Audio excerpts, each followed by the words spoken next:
Cheguei aos 15 anos da minha neta. A organizadora me deteve diante de 300 convidados. Senhora, sua filha diz que a mesa da família está cheia. Sente-se na cozinha. Sorri, dei meia volta e liguei para o buffet que eu havia pago. As luzes se apagaram e... Eu passo café às 5 da tarde porque café de tarde, para mim, é ritual. É a xícara que me acalma, o cheiro que me lembra de tempos em que tudo era mais simples. Naquela sexta-feira, eu estava passando o café quando olhei para o relógio e senti o estômago apertar. Faltavam 2 horas para a festa de 15 anos da minha neta, Valentina. 15 anos. Eu lembrei de quando ela nasceu. De quando eu segurei aquele pacotinho enrolado no cobertor amarelo do hospital e jurei para mim mesma que aquela menina nunca ia passar necessidade. Jurei que ia dar para ela tudo que eu não tive. Desliguei o fogão, fui pro quarto, abri o guarda-roupa. Tirei o tailleur cor de pérola, o mesmo que usei na formatura dela no 5º ano. Ainda servia. Passou apertado no quadril, mas servia. Olhei no espelho e passei batom. Um batom antigo, daqueles que a gente guarda porque lembra de quem a gente era. Dentro da bolsa coloquei o presente. Uma pulseira de ouro, que era da minha mãe. Fina, discreta, cheia de história. Era para Valentina usar e lembrar de onde veio. Peguei o ônibus das 6h30. Desci perto do salão de festas, um dos mais caros da cidade. Eu sabia porque tinha visto o orçamento. Tinha pago o orçamento. 300 convidados, lustres de cristal, uma entrada com tapete e fotos da Valentina em tamanho real. Meu peito encheu de orgulho. Foi aí que a moça de prancheta me parou. A senhora é Dona Zuleide? Sorri. Sou sim, querida. Ela consultou a lista, apertou os lábios. Sua filha Mônica pediu para informar que a mesa da família está lotada, mas preparamos um lugar especial para a senhora na área de apoio. Eu pisquei. Achei que tinha ouvido errado. Área de apoio? É um cantinho reservado, mais tranquilo. Por aqui, por favor. Ela falou com um sorriso treinado. Aquele tipo de sorriso que não chega nos olhos. E eu fui. Fui porque, naquele momento, minha cabeça não conseguiu processar. As pernas andaram sozinhas. A moça me guiou por um corredor lateral, passou pela porta da cozinha e me mostrou uma cadeira de plástico entre caixas de refrigerante e o freezer industrial. Fique à vontade. O jantar já foi servido, mas separei um prato para a senhora. O prato estava frio. A comida, empilhada de qualquer jeito. Sentei. Olhei para as minhas mãos. As mesmas mãos que lavaram roupa para os outros por 20 anos. As mesmas mãos que assinaram o cheque de 47 mil reais para essa festa. As mesmas mãos que criaram Mônica sozinha. E agora estavam ali. Na cozinha, escondidas. Se você chegou até aqui, eu peço uma coisa. Se inscreve no canal.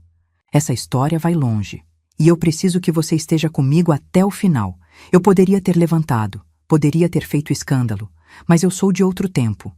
Engoli o nó na garganta, respirei fundo e decidi entender antes de reagir. Levantei devagar e fui até a fresta da porta que dava para o salão. Vi Mônica. Minha filha estava numa mesa central, rindo alto, cercada de mulheres que eu nunca tinha visto. Usava um vestido longo de paetê dourado e brincos que brilhavam de longe. Joias que eu não conhecia, um sorriso que eu também não reconhecia. Meu genro, Renato, estava afastado, falando no celular. Ele sempre foi assim, presente, mas ausente. E Valentina? Valentina estava no meio das amigas, tirando foto, posando. Mas a cada minuto ela olhava para os lados, procurando alguém. Me viu. Nossos olhos se encontraram por 2 segundos. Ela se levantou da cadeira. E então Mônica puxou o braço dela. Disse alguma coisa no ouvido. Valentina sentou de novo. Não olhou mais para mim. Voltei para o meu canto. O ar da cozinha cheirava a fritura e desinfetante. Um garçom passou por mim carregando bandejas, nem me olhou. Eu era invisível ali, como se não existisse. E sabe o que doía mais? Não era a cadeira de plástico, não era o prato frio. Era saber que minha filha tinha instruído alguém a me barrar. Tinha planejado isso. Tinha olhado no espelho, passado o batom, colocado as joias novas e decidido que eu não merecia estar ao lado dela. Eu não queria brigar. Eu só queria entender por quê. Mas o que Mônica tinha dito no ouvido de Valentina para ela desistir de me abraçar? Fiquei parada ali, encostada na parede da cozinha, com o barulho das panelas e o vai e vem dos garçons. O suor escorria pelas minhas costas por baixo do tailleur. O tecido era grosso demais para o calor daquele salão. Respirei fundo. Contei até 10. Minha mãe dizia que mulher que reage no calor sempre se queima. Então, eu esperei esfriar. Mas não fiquei parada por submissão. Fiquei porque precisava observar. Entender. Eu criei Mônica. Conheço cada trejeito dela, cada risada falsa, cada olhar de canto. E o que eu vi pelo vão da porta não era minha filha feliz. Era minha filha atuando. Ela ria alto demais. Tocava no braço das outras mulheres com intimidade forçada. Jogava o cabelo pro lado a cada 2 minutos. Um tique nervoso que ela tem desde criança, quando mente. E o vestido. Aquele vestido de paetê dourado. Eu lembrei de 3 semanas antes, quando ela veio na minha casa pedir o dinheiro. Mãe, a gente tá apertado, muito apertado. Mas eu não posso deixar a Valentina sem festa de 15 anos. Você sabe como é, né? As amigas dela são de família boa. Se a gente não fizer bonito, ela vai sofrer bullying. Eu transferi 47 mil reais no mesmo dia. Depois, mais 12 mil reais para o vestido da Valentina. E ainda assinei o contrato do buffet porque o CNPJ do Renato estava com problema temporário. Apertado. Olhei de novo para o vestido de Mônica, para as joias, para os sapatos de salto vermelho que eu nunca tinha visto. Aquilo não era roupa de quem está apertado, aquilo era roupa de quem quer aparecer. Meu estômago revirou. Não de fome, de nojo, de uma coisa amarga subindo pela garganta que eu não sabia ainda nomear. Foi quando decidi sair da cozinha. Não ia fazer cena. Só ia atravessar o salão, ver se alguém me reconhecia, ver como Mônica reagia. Caminhei devagar, com a bolsa apertada contra o corpo. Passei por uma mesa de conhecidos, o casal que mora no prédio da Mônica. Eles me olharam, acenaram com a cabeça, mas com um sorriso estranho. De piedade. Continuei andando. Cheguei perto da mesa principal. Valentina me viu de novo. Dessa vez não levantou. Só ficou me olhando com os olhos marejados, como se pedisse desculpa por alguma coisa. Mônica percebeu. Virou o corpo. E sorriu. Aquele sorriso de comercial de margarina. Plástico. Mãe, que bom que você veio. Achei que não vinha mais. Ela se levantou, veio até mim, me deu um abraço rápido, daqueles que não encostam direito. Você tá bem? A moça te acomodou direitinho? Engoli seco. Me colocaram na cozinha, Mônica. Ela arregalou os olhos, teatral. Na cozinha? Ah, meu Deus, que erro. Deve ter sido confusão da organização. Vem sentar aqui do meu lado. Mentira. Eu vi a lista da moça da prancheta. Tinha meu nome escrito à mão, com a instrução: área de apoio, aguardar instruções da contratante. Contratante. Minha filha me tratou como penetra na festa que eu paguei, mas não disse nada. Sentei na cadeira que ela ofereceu. Uma cadeira de ponta de mesa, espremida entre a parede e um vaso de flores. Mônica voltou para o centro, para o brilho, para as amigas. E eu fiquei ali, com a pulseira da minha mãe ainda dentro da bolsa, esperando o momento certo de dar para Valentina. Foi quando minha neta se aproximou, de cabeça baixa. Vó. Segurei a mão dela. O que sua mãe te disse, meu amor? Quando você ia vir me abraçar? Ela mordeu o lábio inferior. O mesmo gesto que eu faço quando seguro o choro. Ela disse que você estava passando mal, que era melhor eu não te agitar. Passando mal. Eu que vim de ônibus, que subi a escada, que atravessei o salão. Mônica disse para minha neta que eu estava doente. E aí eu entendi. Não era só sobre esconder a velha na cozinha. Era sobre controlar a narrativa. Mas por que Mônica precisava que todo mundo achasse que eu estava doente? Valentina ficou ali do meu lado por uns 2 minutos. Segurou minha mão com aquela força de quem quer dizer alguma coisa, mas não consegue. Os dedos dela estavam gelados, mesmo com o calor do salão. Vó, depois a gente conversa, tá? A mãe tá me chamando pra foto do bolo. Assenti. Ela saiu correndo, o vestido rosa balançando. Linda. 15 anos. E já aprendendo a engolir o que sente. Fiquei na cadeira espremida por mais uns 10 minutos.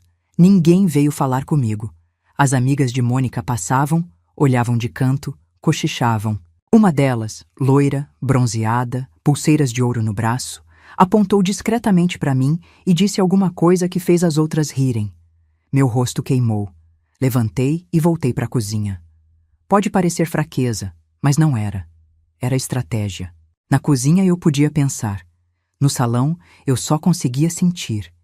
E sentir demais me faz cometer erro. Sentei de novo na cadeira de plástico.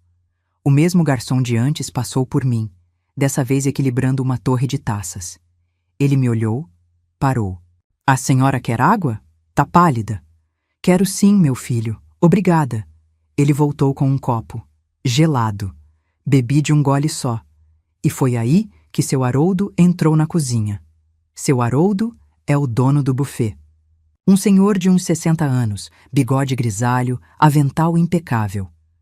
Eu o conheci quando fui assinar o contrato 2 meses antes. Ele me tratou com respeito, me chamou de Dona Zuleide, puxou a cadeira para eu sentar, explicou cada detalhe do cardápio.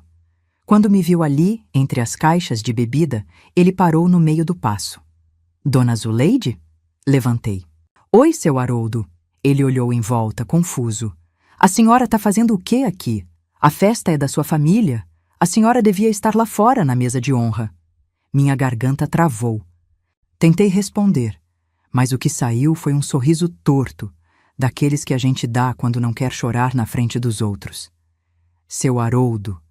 Teve um desencontro. Me colocaram aqui por engano. Ele franziu a testa. Não acreditou. Engano? Dona Zuleide, seu nome está no contrato. A senhora é a responsável financeira. O pessoal da decoração perguntou pela senhora mais cedo. Queria agradecer pessoalmente. Minhas pernas fraquejaram. Sentei de novo. Como assim? Perguntaram por mim. A dona Cláudia, da decoração. Ela queria mostrar as fotos para a senhora aprovar. Mas sua filha disse que a senhora não ia poder vir. Que estava com problema de saúde. De novo, essa história. Problema de saúde. Eu, que tomo só um remédio de pressão e faço caminhada 3 vezes por semana. Seu Haroldo puxou uma cadeira e sentou do meu lado.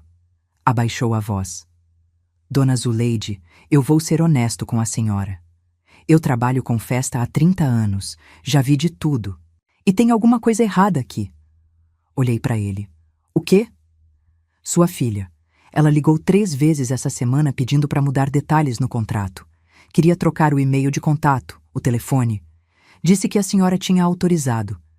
Mas eu estranhei, porque a senhora foi tão cuidadosa quando assinou. Minha boca ficou seca de novo. Seu Haroldo, o senhor ainda tem o contrato original? Tenho. Tá no meu escritório, aqui no fundo. Quer ver? Quero. Ele levantou, foi até uma salinha nos fundos, voltou com uma pasta. Abriu na minha frente. Meu nome, meu CPF, minha assinatura. Mas o e-mail era de Mônica, e o telefone também. Ela tinha mudado tudo. Tirei o celular da bolsa. Minhas mãos tremiam tanto que quase deixei cair. Fotografei cada página. Seu Haroldo me olhava com uma mistura de pena e indignação. Dona Zuleide, se precisar de alguma coisa, a senhora me fala. Qualquer coisa. Guardei o celular. Respirei fundo. Seu Haroldo, o senhor pode me fazer um favor? Claro. Não conta pra ninguém que a gente conversou. Ainda não. Ele assentiu, sério. E eu fiquei ali, com as fotos do contrato no celular, começando a entender o tamanho do buraco em que minha filha tinha me colocado. Mas se Mônica mudou o contato no buffet, o que mais ela tinha mudado sem eu saber? Fiquei sentada naquela salinha dos fundos por uns 5 minutos, olhando para o celular como se ele fosse explodir na minha mão. A luz da tela iluminava meu rosto no escuro. Do lado de fora, a música tocava alta, aquele funk que a juventude gosta, e eu ouvia os gritos de "Aê!" quando Valentina entrou na pista. Minha neta estava dançando, e eu estava ali, entre caixas de guardanapo, descobrindo que minha filha tinha mais segredos do que eu imaginava. Pensei na Dirce. Dirce é minha amiga de 40 anos. A gente se conheceu na fila do banco quando eu ainda trabalhava de doméstica e ela era caixa. Hoje ela é gerente. Gerente de verdade, dessas que tem sala própria e assina um documento. Liguei para ela. Atendeu no segundo toque, mesmo sendo sexta à noite. Zuleide? Tudo bem? Dirce, preciso de um favor. É urgente. Ela sentiu no meu tom. Não perguntou mais nada. Fala. Você consegue olhar se teve alguma movimentação estranha no meu nome nos últimos meses? Cartão, empréstimo, qualquer coisa. Silêncio do outro lado. Zuleide, aconteceu alguma coisa? Ainda não sei. Por isso preciso que você olhe. Tá. Me dá uns 15 minutos. Vou acessar daqui de casa mesmo. Desliguei. Fiquei olhando para o teto. A lâmpada fluorescente piscava de vez em quando, fazendo um barulhinho de mosca presa. Pensei em tudo que tinha dado para Mônica nos últimos anos. O dinheiro da festa, o vestido da Valentina, os 5.000 reais que emprestei quando ela disse que o cartão tinha estourado, os 8.000 reais para o conserto do carro, os 3.000 reais da matrícula da escola.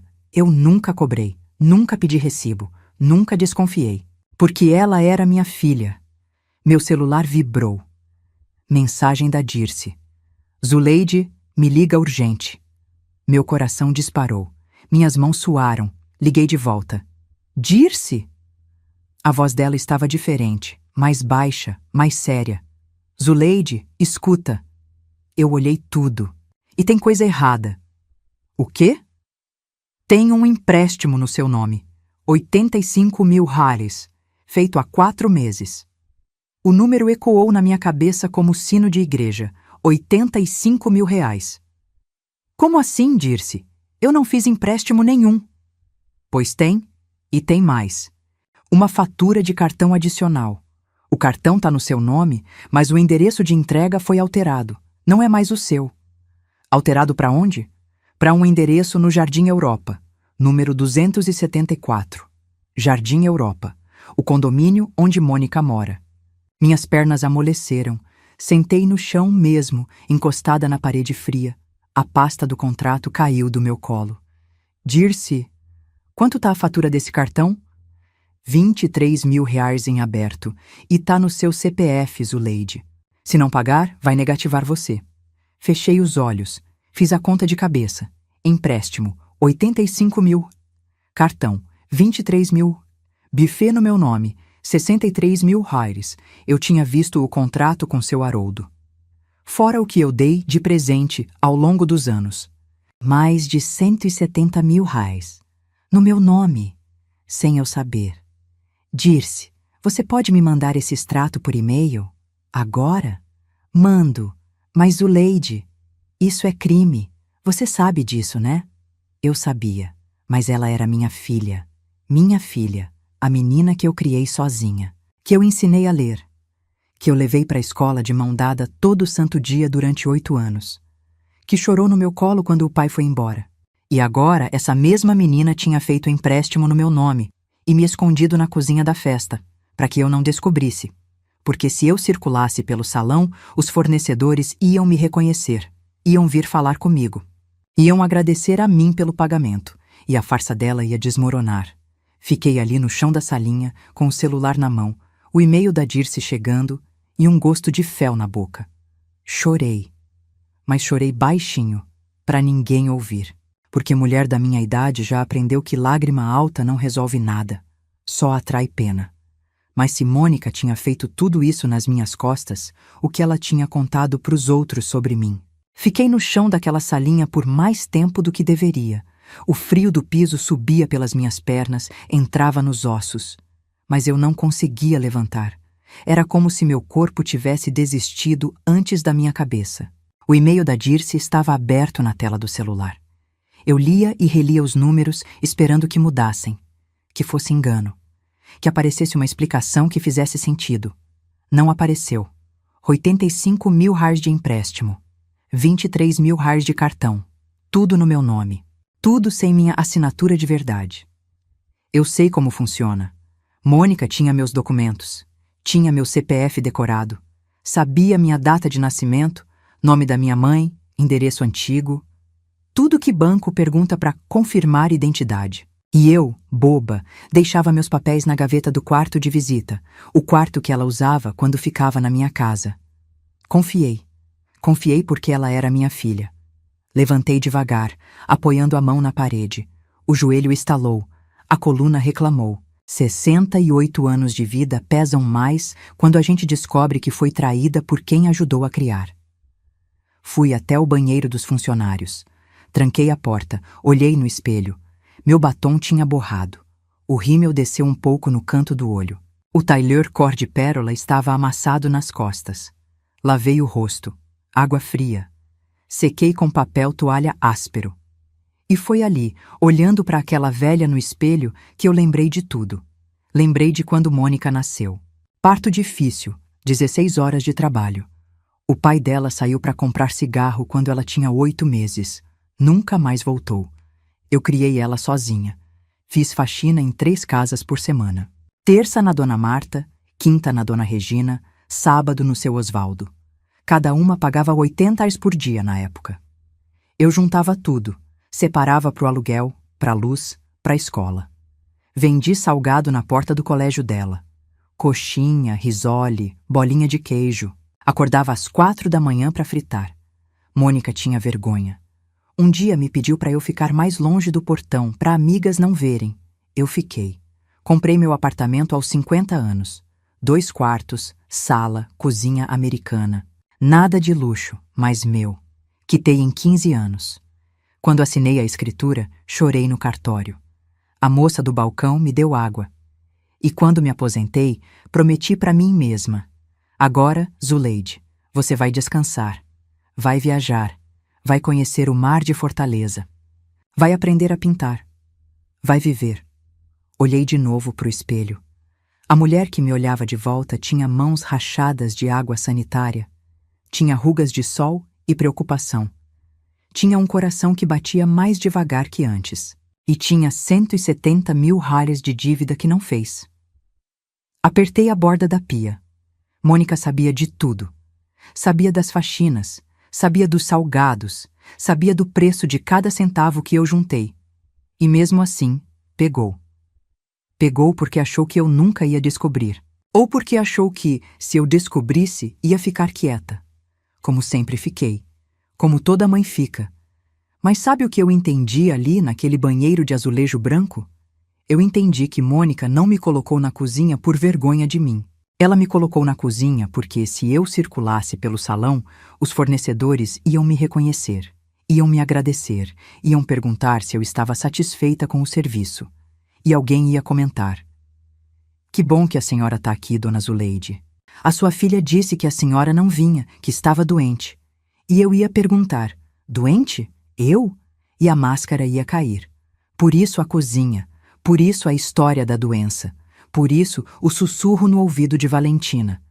Mônica não estava me escondendo por vergonha do meu tailleur velho ou do meu jeito simples. Ela estava me escondendo porque eu era a prova viva da mentira dela. Sequei o rosto de novo. Passei a mão pelo cabelo. Endireitei a coluna. Não ia embora. Não ia ficar quieta. Mas também não ia fazer escândalo. Ainda não. Primeiro, eu precisava saber mais uma coisa.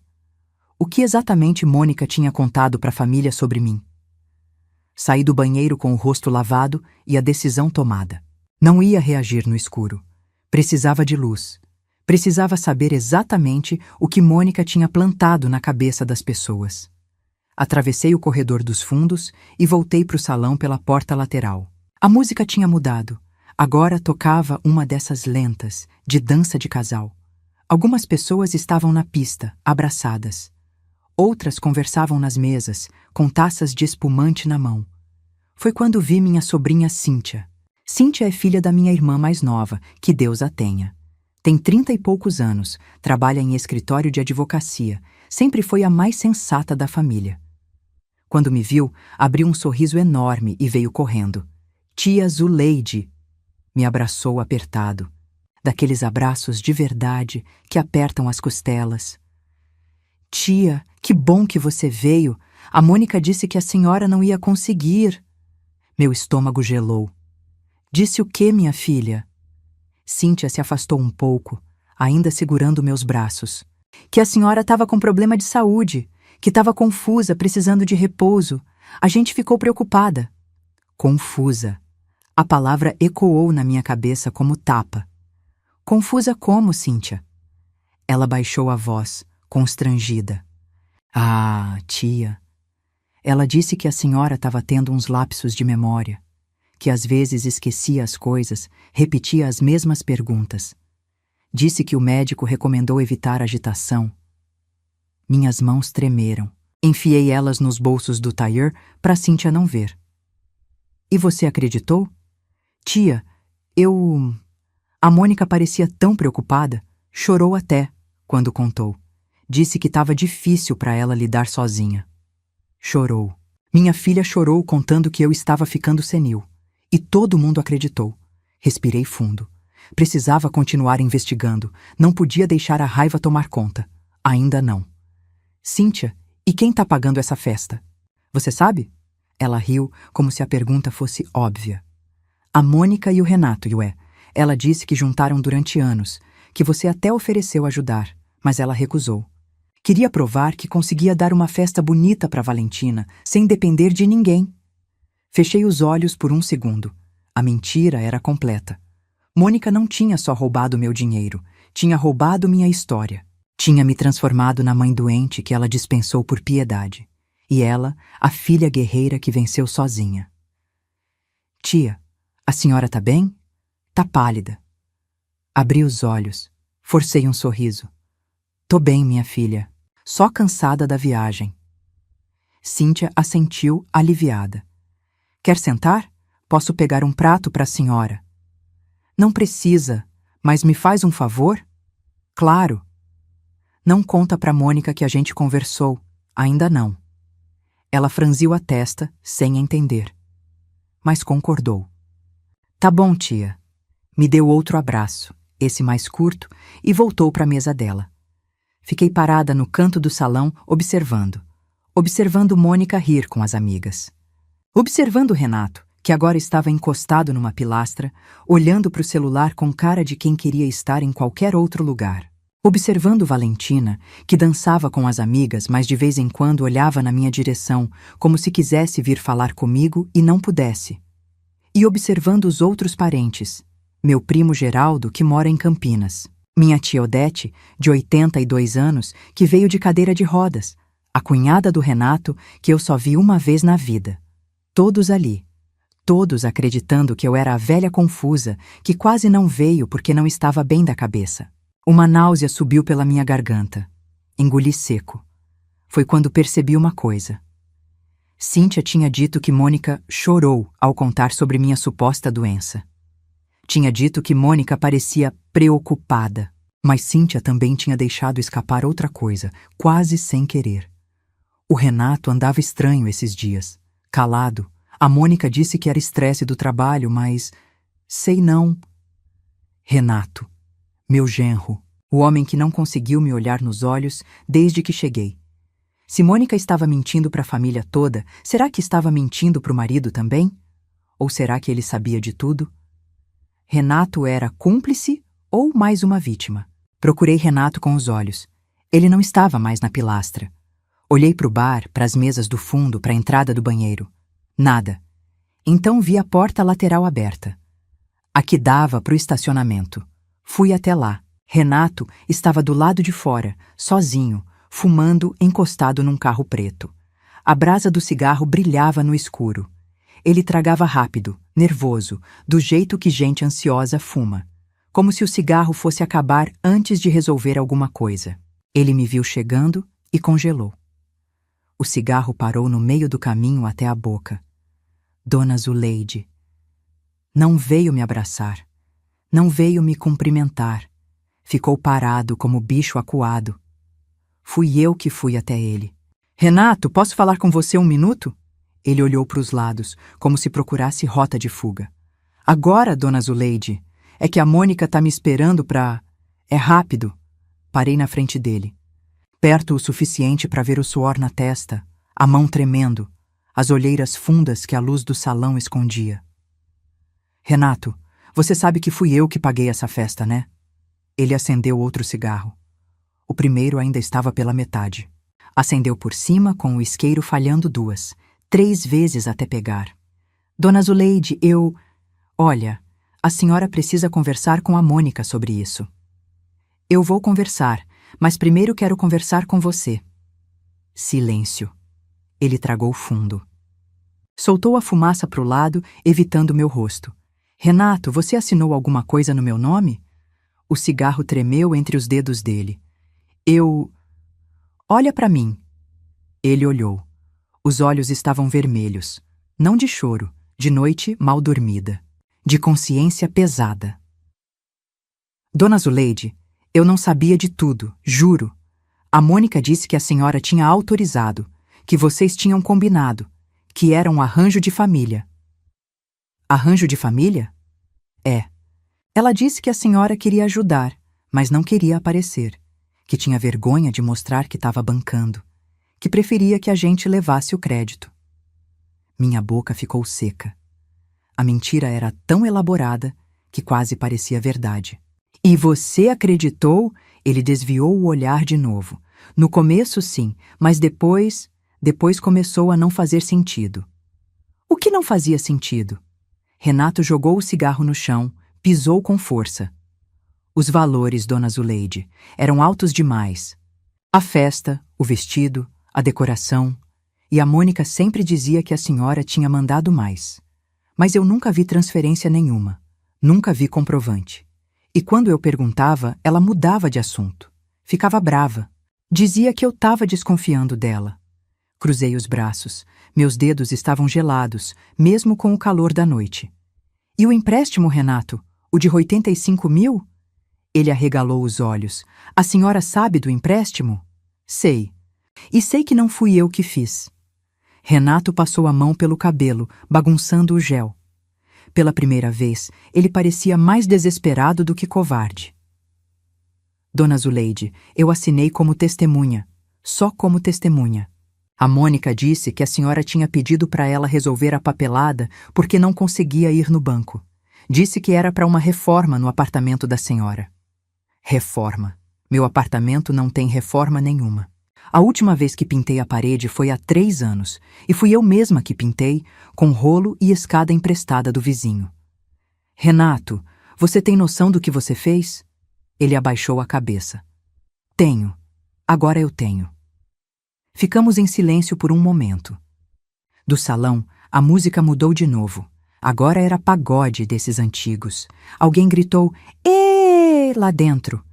Renato, tem mais alguma coisa que eu preciso saber? Ele hesitou. Olhou para a porta do salão. Olhou para mim. Tem. O quê? Mas não aqui. Não agora. Se a Mônica ver a gente conversando... Então me conta rápido. Ele engoliu seco. Tem uma mulher, Marcela. A Mônica transfere dinheiro para ela todo mês. Eu vi no extrato, 8 mil reais por mês, às vezes mais. Quem é Marcela? Não sei. Quando perguntei, a Mônica disse que era fornecedora de alguma coisa. Mas fornecedora de quê que recebe 8 mil por mês? Minha cabeça começou a montar as peças. Marcela, 8 mil reais por mês. Dinheiro que saía da conta, da minha conta, do meu nome, do meu CPF. Renato, se eu precisar de você para confirmar essas coisas, você confirma?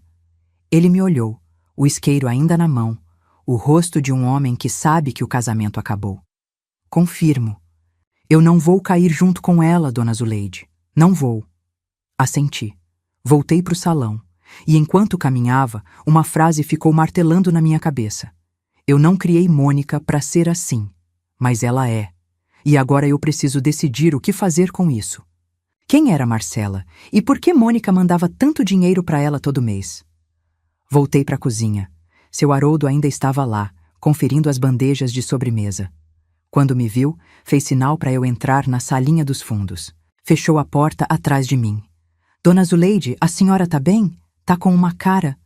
Tô bem, seu Haroldo, só descobrindo coisa demais numa noite só. Ele assentiu, sem perguntar mais. Homem de discrição esse Haroldo. Trabalhador de verdade. Desses que entendem que às vezes silêncio ajuda mais que conselho. Seu Haroldo, o senhor pode me mostrar o contrato de novo? O original completo com todos os anexos? Ele foi até o arquivo, tirou a pasta, colocou na mesa. Sentei e comecei a ler tudo. Cada página, cada cláusula, cada número. Buffet completo, 38.000 Harleys. Bebidas premium, 12.000 Harleys. Serviço de garçom e copa, 8.000 Harleys. Taxa de reserva do salão, 5.000 Harleys. Total, 63.000 Harleys. No meu nome, no meu CPF.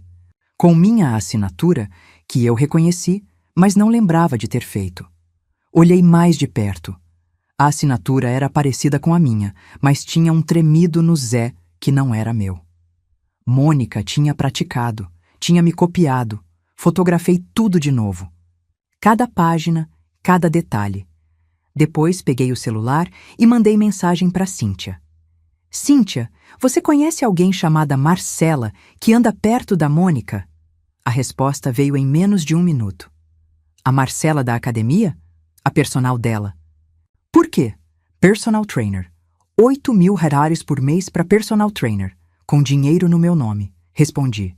Nada não, curiosidade. Obrigada, minha filha. Guardei o celular. Encostei a cabeça na parede. Agora eu entendia tudo. Mônica não estava só me roubando para pagar festa. Ela estava financiando uma vida inteira. Personal trainer de luxo. Colégio particular de 4.000 reais por mês para Valentina. Carro novo. Aquele SUV branco que ela disse que era financiado com condição especial. Viagens que apareciam nas fotos do Instagram. Tudo no meu nome. Tudo com meu crédito. Tudo enquanto me dizia que estava apertada. Peguei um papel e uma caneta que estavam na mesa do seu Haroldo. Comecei a anotar. Empréstimo, 85.000 reais. Cartão adicional, 23.000 reais. Buffet, 63.000 reais. Dinheiro que dei de presente nos últimos 2 anos, uns 30.000 reais por baixo. Personal trainer, 8.000 reais por mês, x 12 meses, a 96.000, pelo menos. Total, quase 300.000 reais. 300.000 reais. O preço do meu apartamento quando comprei. O preço de 20 anos de faxina, de salgado na porta de escola, de mão rachada e joelho doendo. Minha vista embaçou. Mas não era lágrima. Era raiva. Uma raiva fria, quieta, que subia do estômago e apertava o peito. Respirei fundo. Liguei para Dirce de novo. Dirce, você consegue me mandar por e-mail o extrato completo dessas movimentações? Tudo que saiu no meu nome nos últimos 12 meses? Já tô mandando. Chega em 2 minutos. Esperei. O e-mail chegou. Abri. A lista era longa. Transferências, pagamentos, saques, tudo em datas diferentes, valores variados. E no meio de tudo, um padrão. Todo dia 10, saía uma transferência de 8.000 reais para Marcela A. 12 meses. 12 transferências. 96.000 reais só para personal trainer. Mas tinha mais uma coisa. Entre os gastos, tinha uma transferência de 15.000 reais para uma empresa chamada Eventos Decorações. A mesma decoração que a dona Cláudia, que seu Haroldo mencionou, tinha feito. A mesma dona Cláudia que queria me agradecer e foi informada de que eu não viria por problema de saúde. Fotografei o extrato. Salvei tudo numa pasta do celular. Mandei cópia para o meu e-mail, para o e-mail da Dirce e para o e-mail do meu advogado, o Dr. Sérgio, que fez meu testamento ano passado. Não ia deixar nada solto. Guardei o celular. Olhei para o relógio na parede da cozinha. 10h30 da noite. A festa ia até meia-noite. Ainda tinha tempo. Levantei, ajeitei o tailleur, passei a mão no cabelo. Seu Haroldo me olhou da porta. Dona Zuleide, a senhora vai fazer o quê? Sorri. Pela primeira vez na noite, um sorriso de verdade. Vou fazer o que devia ter feito há muito tempo, seu Haroldo. Vou parar de ficar quieta. Ele assentiu, com um brilho de respeito nos olhos. Se precisar de testemunha, a senhora me chama. Pode deixar. Saí da cozinha. Agora eu tinha tudo. Os documentos, os extratos, as provas, as testemunhas.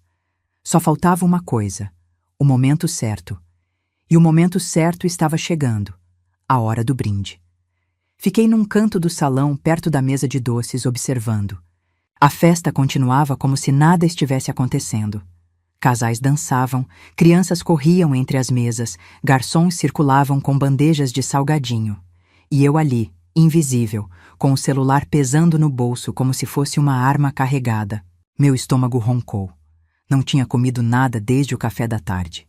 Peguei um brigadeiro da mesa, daqueles gourmet com granulado belga, e coloquei na boca.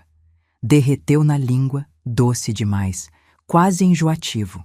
Pensei em como Mônica sempre gostou de doce. Quando era criança, roubava brigadeiro da panela antes de eu enrolar. Eu fingia que não via, deixava ela lamber a colher. Engoli o brigadeiro com dificuldade. Meu celular vibrou. Mensagem de Cíntia. Tia, por que a senhora perguntou da Marcela? Respondi rápido. Vi o nome num papel e fiquei curiosa. Ela é amiga da Mônica? Amiga não sei, mas a Mônica vive postando foto com ela na academia. Personal trainer famosa, cobra uma fortuna. A Mônica diz que vale cada centavo. Cada centavo. Centavo meu. Guardei o celular. A raiva voltou, mas dessa vez misturada com outra coisa. Uma tristeza antiga, do fundo do peito. Daquelas que a gente carrega sem perceber. Porque eu lembrei de uma coisa. Ano passado, pedi para Mônica me levar numa consulta de rotina, exame de sangue, essas coisas. Ela disse que não podia, que tinha compromisso inadiável. Eu fui de ônibus, sozinha. Sentei na sala de espera do laboratório por 2 horas. No mesmo dia, ela postou foto na academia. Com Marcela, sorrindo. Compromisso inadiável. Olhei para o salão. Mônica estava na mesa principal, conversando com uma mulher que eu não conhecia. Ria alto, jogava o cabelo, fazia gestos largos com as mãos cheias de anéis. E, de repente, tudo se encaixou. Mônica não estava só gastando meu dinheiro. Ela estava vivendo uma vida que não era dela. Uma vida de Instagram, de aparência, de fachada. O apartamento alugado no condomínio chique, o carro financiado, a personal trainer de 8.000 por mês, o colégio particular da Valentina, as roupas de marca, as joias, tudo mentira, tudo sustentado por mim, sem eu saber. E a pior parte, ela me escondeu na cozinha não por vergonha de quem eu sou. Ela me escondeu porque eu sou a prova de que ela não é quem finge ser. Fontes não aparecem em festas. Fontes ficam escondidas. Fontes são usadas e descartadas. Meu olho ardeu, mas não deixei a lágrima cair. Não ali. Não naquela hora. Fui até o banheiro de novo. Lavei o rosto. A água fria me acordou. Olhei no espelho e falei baixinho, só pra mim. Zuleide, você criou essa menina. Você sabe como ela pensa. Você sabe o que ela mais tem medo. E eu sabia. Mônica sempre teve medo de uma coisa, de ser desmascarada. De as pessoas descobrirem que ela não era tão bem-sucedida quanto fingia. Que o casamento não era tão feliz. Que a vida perfeita do Instagram era montada com arame e esparadrapo. Por isso as mentiras, por isso a história da mãe doente, por isso o sussurro no ouvido de Valentina. Mônica estava protegendo a única coisa que importava para ela, a imagem. E agora eu sabia exatamente onde acertar. Saí do banheiro, voltei para o salão. O DJ anunciou no microfone. Atenção, pessoal, em 10 minutos vamos ter o brinde oficial e o discurso da família, todos na pista. 10 minutos. Meu coração acelerou. Minhas mãos suaram, mas minha cabeça estava clara como nunca. Eu tinha os documentos, tinha os extratos, tinha as testemunhas, tinha a verdade. Agora, só precisava do microfone. Mônica estava prestes a fazer seu grande discurso de mãe guerreira. Mas ela não sabia que eu também tinha um discurso preparado. Os 10 minutos passaram como se fossem 10 segundos. Eu fiquei parada no canto do salão, perto de uma coluna decorada com flores brancas. Meu coração batia tão forte que eu sentia a pulsação no pescoço, nas têmporas, na ponta dos dedos. A boca estava seca. Peguei uma taça de água com gás da bandeja de um garçom que passou. Precisava de alguma coisa para ocupar as mãos. O DJ baixou a música. As luzes do salão mudaram, ficaram mais suaves, mais douradas. Aquela luz de momento especial, de discurso emocionante, de foto para guardar. Atenção, pessoal. Agora vamos chamar ao palco a mãe da debutante, Dona Mônica, para o brinde oficial. Aplausos. Mônica se levantou da mesa principal. Ajeitou o vestido de paetê dourado, passou a mão no cabelo, sorriu para uma amiga que tirava foto. Caminhou até o pequeno palco onde ficava a mesa do bolo. 5 andares, decorado com flores de açúcar e o nome Valentina em letras douradas. Subiu os 3 degraus, pegou o microfone. 300 pessoas olhando para ela. E ela brilhava. Brilhava como sempre quis brilhar. O centro das atenções, a mãe dedicada, a mulher bem-sucedida. Boa noite a todos, que alegria ter vocês aqui nessa noite tão especial. Aplausos de novo. Valentina foi chamada ao palco também. Subiu, tímida, o vestido rosa rodando nos degraus. Mônica passou o braço pelos ombros dela, puxou para perto. Essa festa é fruto de muito esforço, muito trabalho, muita dedicação. Eu e o Renato juntamos durante anos para poder dar à nossa filha a festa que ela merecia. Meu estômago revirou. Queríamos provar que a gente conseguia. Que a gente podia dar para Valentina uma noite inesquecível, com o nosso suor, com o nosso sacrifício. Olhei para Renato. Ele estava numa mesa lateral, olhando para o chão. Não aplaudiu. Não sorriu. Eu quero agradecer a todos que vieram, que nos apoiaram, que acreditaram na gente. Comecei a andar, devagar. Um passo de cada vez. As pessoas me olhavam de canto sem entender. A velha do tailleur amassado caminhando entre as mesas. Essa festa é a prova de que quando a gente quer, a gente consegue, sem depender de ninguém, sem pedir favor. Cheguei na frente do palco. Mônica me viu. Sua voz engasgou no meio da frase. Por meio segundo, só meio segundo, eu vi o medo nos olhos dela. Aquele medo antigo de criança pega na mentira. Mas ela se recompôs. Sorriu. E olha só, minha mãe está aqui. Vem, mãe, vem subir aqui com a gente. O tom era de surpresa feliz, de filha carinhosa. Mas eu conhecia aquele tom. Era o mesmo tom que ela usava quando mentia para a professora sobre dever de casa. Subi os 3 degraus. 300 pessoas me olhando. Mônica me abraçou. Um abraço rápido, de cena, de foto. Que bom que você veio, mãe. A gente estava com saudade. Sussurrei no ouvido dela baixinho só para ela ouvir. Eu sei de tudo. Senti o corpo dela enrijecer contra o meu. Quando nos separamos, o sorriso dela tinha mudado. Ainda estava lá, mas agora era de plástico, de medo. Mãe, você quer falar alguma coisa? Ela estendeu o microfone para mim. Olhei para aquele microfone. Olhei para as 300 pessoas. Olhei para Valentina, que me encarava com os olhos arregalados, sem entender o que estava acontecendo. Peguei o microfone. Mônica deu um passo para trás, ainda sorrindo para a plateia, mas com as mãos tremendo junto ao corpo. Respirei fundo. Boa noite a todos. Minha voz saiu rouca. Pigarreei. Eu sou Zuleide, mãe da Mônica, avó da Valentina. Aplausos educados.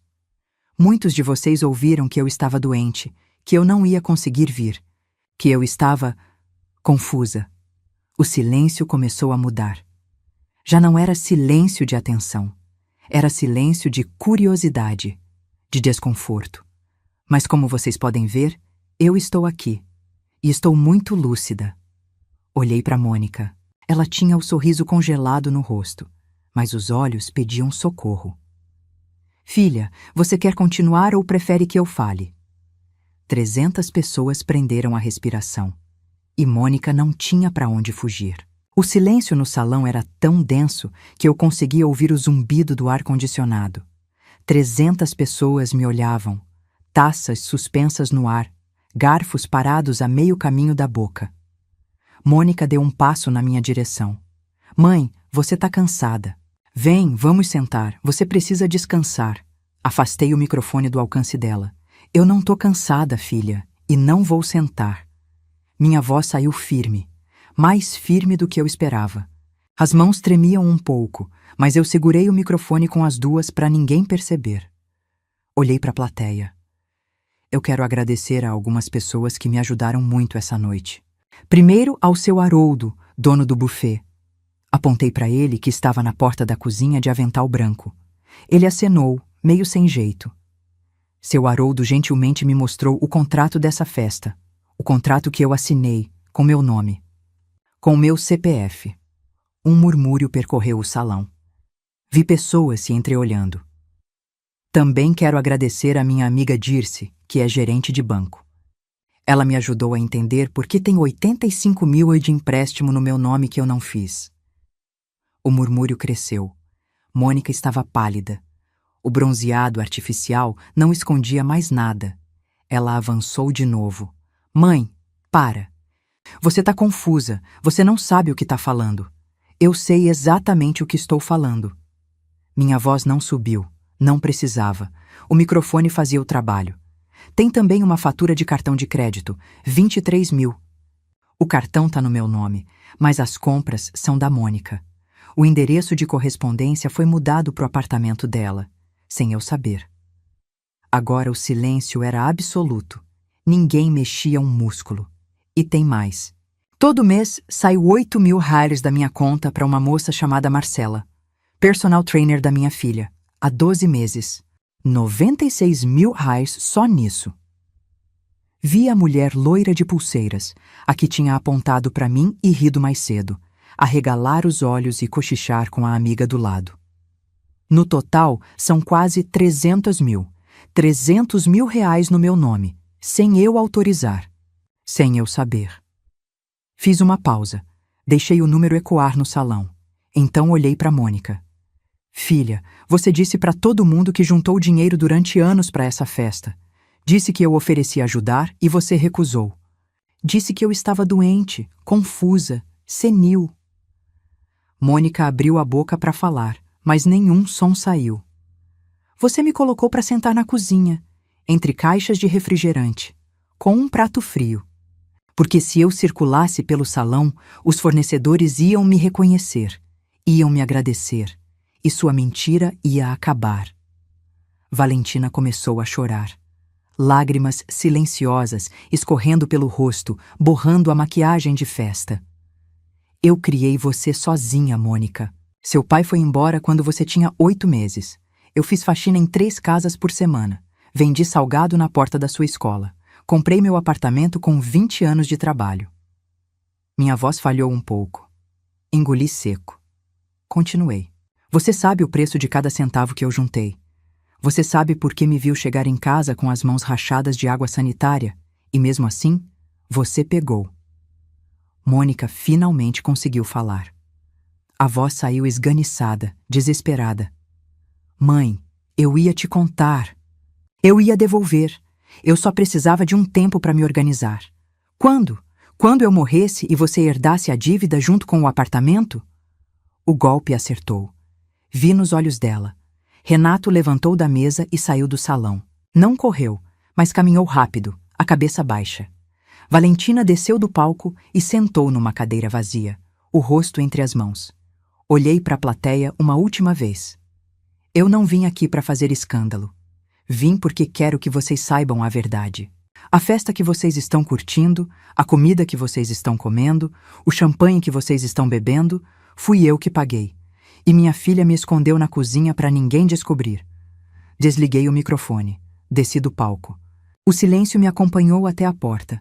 Mas antes de ir embora, eu precisava falar com uma pessoa. A única que ainda podia ser salva dessa história. Não fui embora. Saí do salão, mas parei no corredor. Encostei na parede, respirei fundo. O coração ainda batia forte, as pernas tremiam, mas eu tinha feito o que precisava fazer.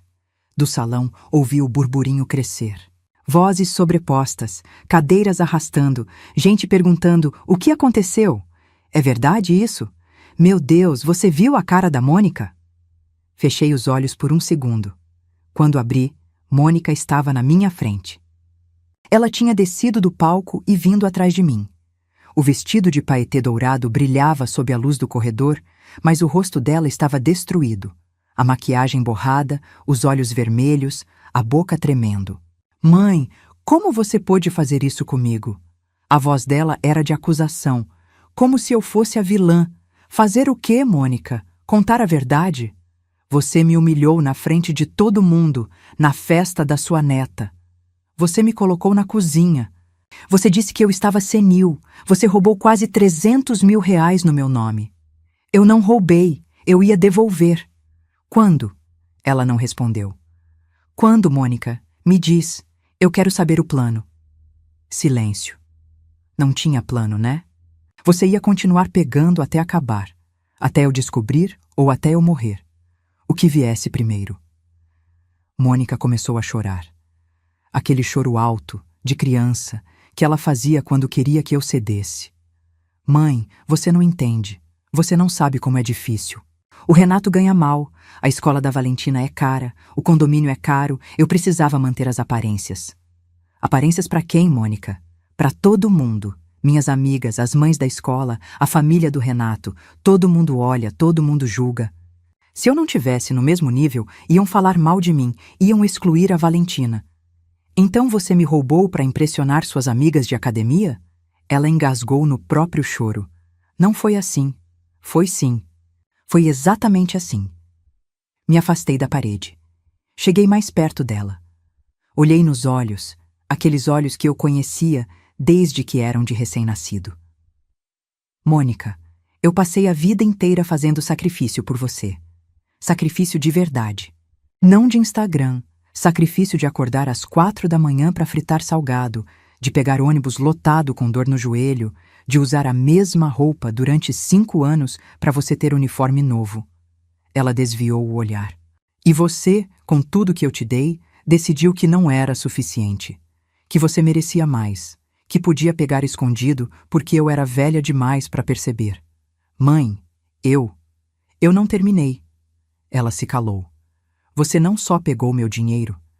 Você pegou minha história. Contou para a família que eu estava doente, que eu oferecia ajuda e você recusou. Me transformou na mãe senil que você carrega por pena. E você ficou com o papel de heroína. Mônica soluçava agora. O rímel escorria em linhas pretas pelo rosto. Isso, Mônica, é o que mais dói. Não é o dinheiro. É você ter vergonha de mim. É você preferir me esconder a me assumir. Ela tentou me abraçar. Dei um passo para trás. Não. Agora não. Mãe, por favor, eu errei. Eu sei que errei. Sabe o que você vai fazer? Segunda-feira você vai comigo ao banco. Vai transferir toda essa dívida para o seu nome. Vai assinar documento reconhecendo que eu não autorizei nada. Mas eu não tenho como pagar. Problema seu. Deveria ter pensado nisso antes. E se eu não for? Olhei para ela com uma calma que me surpreendeu. Se você não for, eu vou à delegacia. Registro tudo. Falsificação de assinatura, estelionato, apropriação indébita. Tenho os documentos, os extratos, as testemunhas. Seu Haroldo, a Dirce, o Renato. O nome do marido fez ela arregalar os olhos. O Renato? É, ele me contou tudo. Inclusive da Marcela. Mônica ficou branca. Ele não vai ficar quieto para te proteger, filha. Ele já escolheu o lado dele. Ela olhou para o salão, procurando o marido. Mas Renato já tinha ido embora. Mãe, você está destruindo minha vida. Não, Mônica. Você destruiu. Eu só estou mostrando os escombros. Dei as costas e comecei a andar. Mãe, espera! Não esperei.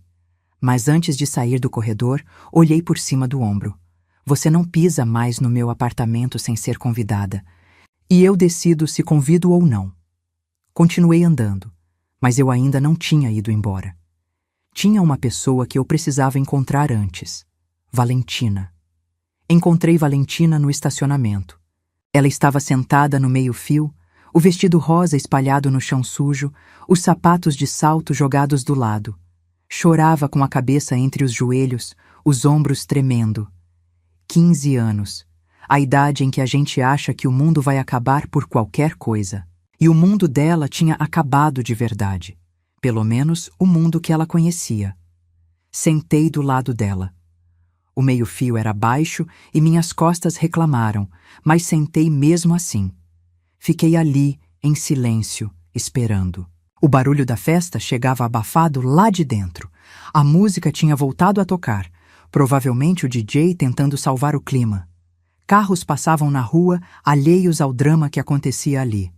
Valentina levantou a cabeça devagar. O rosto estava inchado, a maquiagem destruída. Ela parecia mais nova assim. Parecia a menina que eu levava para tomar sorvete no shopping quando ela tinha 7 anos.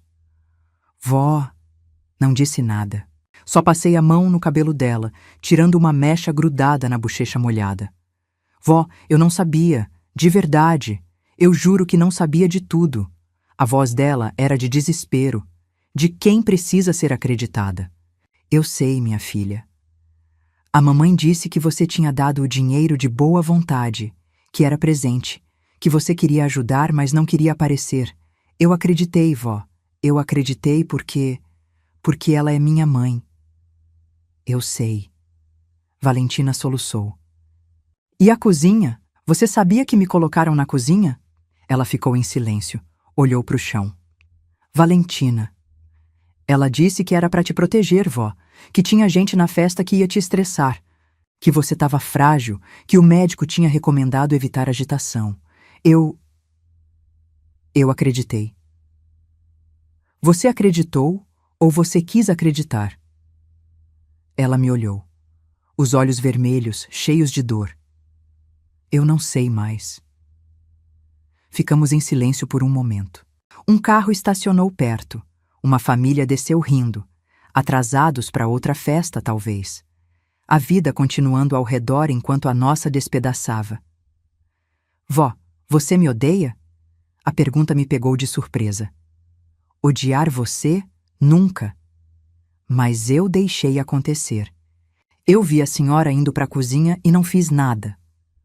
Você tem 15 anos, Valentina. Você confiou na sua mãe. É o que filha faz. Mas eu devia ter desconfiado. Tinha coisa que não fazia sentido. A mamãe sempre dizia que estava sem dinheiro, mas comprava roupa nova toda semana. Dizia que você estava doente, mas eu te via nas fotos da igreja, normal. Eu vi as coisas, vó, mas não quis enxergar. Segurei o rosto dela entre as minhas mãos. Aquelas bochechas que eu beijei tantas vezes quando ela era bebê. Valentina, você não é sua mãe. Você entende isso? Ela assentiu, chorando. Mas agora você sabe quem ela é. E você vai ter que decidir o que fazer com isso. O que a senhora quer dizer? Soltei o rosto dela, abri minha bolsa, tirei a caixinha de veludo que estava lá desde o começo da noite. Isso era da sua bisavó, minha mãe. Ela usou a vida inteira. Quando ela morreu, me deixou. Eu ia te dar hoje, no seu aniversário.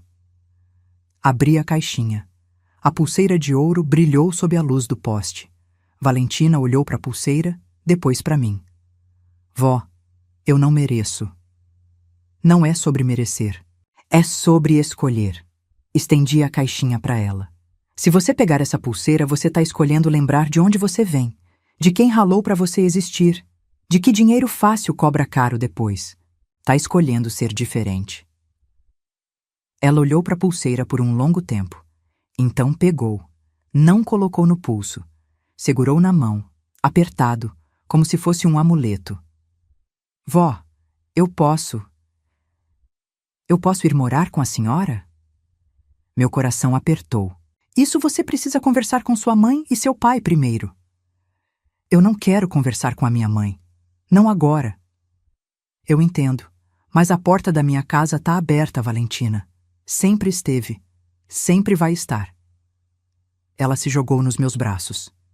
Me abraçou com força, daquele jeito que adolescente abraça quando finalmente para de fingir que é forte.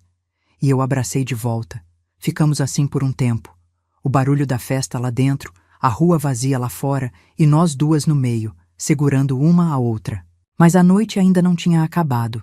Eu precisava acertar as contas finais com minha filha. Voltei para o salão com Valentina do meu lado. Ela tinha limpado o rosto com um lenço de papel que eu achei no fundo da bolsa. Os olhos ainda estavam inchados, mas ela caminhava com a coluna reta. A pulseira da bisavó estava guardada no bolso do vestido. Ela disse que ia colocar no pulso quando chegasse em casa. Não quero que a mãe veja, murmurou. Eu entendi. O salão estava diferente agora. Muitos convidados já tinham ido embora. As mesas estavam pela metade, taças abandonadas, guardanapos amassados no chão.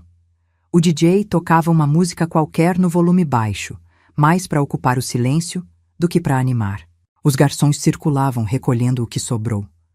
Os que ficaram me olhavam diferente. Não mais com aquela pena misturada com desconforto. Agora era outra coisa. Respeito, talvez. Ou pelo menos curiosidade.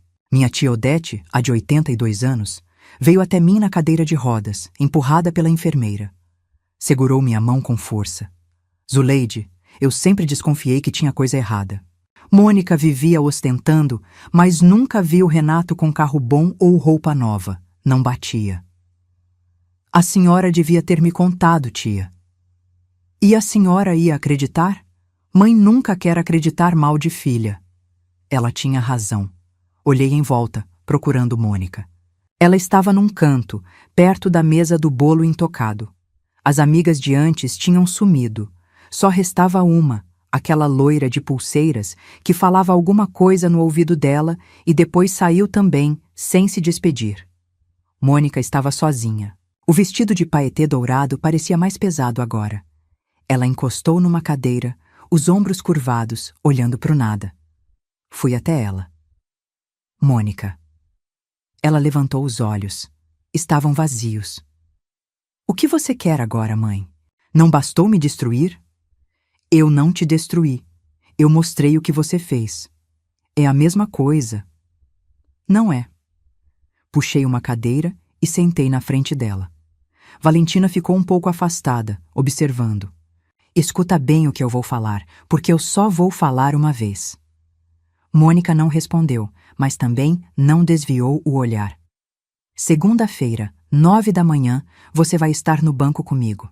Vai transferir toda a dívida para o seu nome. Vai assinar documento reconhecendo que eu não autorizei nada. Eu já falei com o meu advogado, o Dr. Sérgio. Ele vai preparar tudo. E se eu não tiver dinheiro para pagar? Você negocia parcelamento, vende o carro, sai do apartamento caro. Coloca a Valentina numa escola que caiba no seu bolso de verdade. Mas a dívida é sua, não minha. Mãe, você tá me condenando à miséria. Eu tô te condenando à realidade. É diferente. Ela riu. Uma risada seca, amarga. Você sempre foi assim, dura. Nunca demonstrou carinho de verdade. Eu te criei sozinha, Mônica. Trabalhei a vida inteira para você ter o que eu não tive. Se isso não é carinho, eu não sei o que é. Carinho é entender, mãe. É perdoar. Eu posso até perdoar, um dia. Mas primeiro você precisa assumir o que fez. Ela ficou em silêncio. E tem mais uma coisa. O quê? Você não pisa mais no meu apartamento sem ser convidada. Não mexe em nenhum documento meu. Não fala do meu nome para ninguém sem minha autorização. Se eu souber que você contou mais uma mentira sobre mim, eu vou à delegacia. Tá entendido? Mônica me olhou por um longo tempo, o rosto cansado, envelhecido de repente. Ela parecia ter 10 anos a mais do que de manhã. Tá. Ótimo. Levantei da cadeira. E o Renato, mãe? Você sabe que ele foi embora, né? Olhei para a porta do salão. Sei. O casamento acabou. Isso é entre vocês dois. Você podia ter esperado, podia ter falado comigo em particular. Não precisava fazer isso na frente de todo mundo. Olhei para ela uma última vez. Você me colocou na cozinha na frente de todo mundo. Me chamou de senil na frente de todo mundo. Me roubou achando que eu nunca ia saber. Então não, Mônica. Eu não podia esperar. Eu esperei a vida inteira. E você confundiu minha paciência com fraqueza. Dei as costas. Valentina veio até mim, me deu a mão. Saímos juntas do salão. Lá fora, o ar da noite estava fresco. Respirei fundo. Meus pulmões encheram como não enchiam há horas. Vó, como a gente vai embora? De ônibus, minha filha. Como eu vim. Ela sorriu. Um sorriso pequeno, ainda triste, mas sorriso. Eu nunca andei de ônibus. Então hoje você aprende. Caminhamos até o ponto. A festa tinha acabado, mas a história ainda não. O que veio depois mudou tudo, e eu preciso contar. O cheiro de bolo de laranja enche a cozinha. Minha cozinha. De verdade. Não aquele canto entre caixas de refrigerante e freezer industrial. A minha cozinha de azulejo branco, com a janela que dá para o quintal do vizinho e o relógio de parede que minha mãe me deu quando eu casei. Há 40 e tantos anos, numa vida que parece de outra pessoa. Valentina está do meu lado, tirando o bolo do forno. Usa uma luva térmica velha, daquelas de estampa de galinha que eu comprei numa promoção do supermercado. O cabelo dela está preso num coque bagunçado, o rosto suado do calor do fogão. Vó, acho que ficou bom. Olha a cor. Olho, dourado perfeito, cheiro de casa. Ficou lindo, minha filha. Ela sorri. Um sorriso de verdade, daqueles que chegam nos olhos. Valentina mora comigo há 5 meses. Veio com uma mochila e 3 sacolas de roupa, uma semana depois da festa. Mônica ligou, gritou, chorou, ameaçou. Eu desliguei. Valentina ficou. Não foi fácil no começo. Ela não sabia cozinhar, não sabia lavar roupa, não sabia pagar conta. Achava que luz e água apareciam por mágica. Teve que aprender. Eu ensinei. Agora ela acorda cedo, estuda de manhã, numa escola pública boa, perto de casa, faz as tarefas à tarde, me ajuda com o jantar, às vezes reclama, como toda adolescente.